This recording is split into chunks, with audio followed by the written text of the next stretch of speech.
Bienvenue. Les aventures de Frank et Ben. Troisième série. Frank and Ben go back to Perkins on a Greyhound bus. Deuxième histoire. Frank and Ben go back to Perkins. Part 12. It is in the Sudbury bus terminal that Frank and Ben hear a strange and frightening story.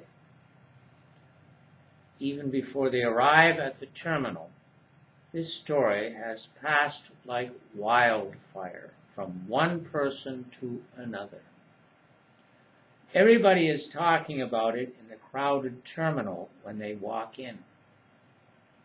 There are the passengers from other buses, one or two drivers, waiting to leave with these passengers, the ticket agents, the security guard, the man who works in the snack bar and who is so excited and talkative he hardly serves his customers. All these people have heard the strange and frightening story. All of them want to talk to somebody about it.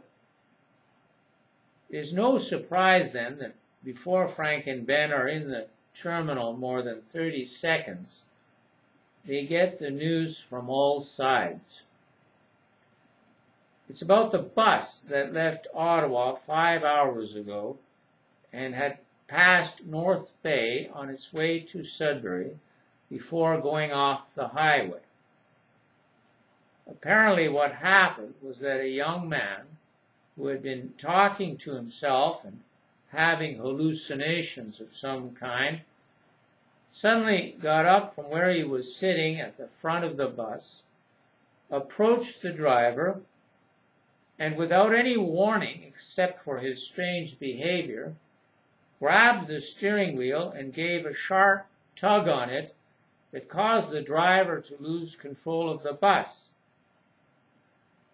It immediately went off the highway and overturned, resulting in several people being injured and even one elderly lady being critically injured. According to the news in the terminal, all the passengers on this westbound bus were taken to the North Bay Hospital. Frank and Ben, like almost everyone else with a cell phone in the terminal, start to call friends and family. First of all, they want to let them know they're okay in case there's any confusion about what bus went off the road. Secondly, they want to see if they can get any more information. However, Frank and Ben, like almost everybody else calling up people on their cells, find out that almost everyone they talk to knows nothing about this terrible incident, and furthermore, what little they do know comes from a news report that doesn't mention anything about a passenger going crazy. Frank first calls home and gets hold of his younger brother, who, without knowing it, ends up giving him a very hard time. It's a very frustrating and unnerving call for Frank because for several minutes he cannot convince his brother that he isn't making the story up. Due to all the turmoil, there is some delay in getting everyone back on the bus. But they eventually get rolling, and when they come 2 hours later to the scene of the accident, it is quite dark. First of all, they come to some flares and a police car on the side of the highway. Then, slowing down and going further, they come to where the westbound bus went off the highway. Besides seeing the overturned bus lying in a very wide and shallow ditch, they also see another couple of police cars and a huge tow truck.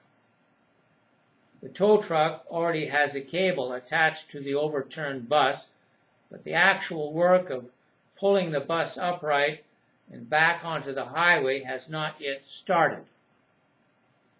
It remains on its side like some huge fish or whale that, after having been taken out of the water, lies quiet and inert.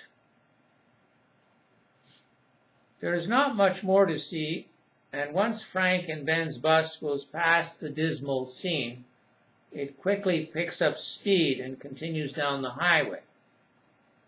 Hardly anyone talks now. It's very dark outside and even darker in the bus. Everyone is worn out by the drama. Perhaps they are thinking, each in his or her own way, that all seems dark in the world when something like this happens.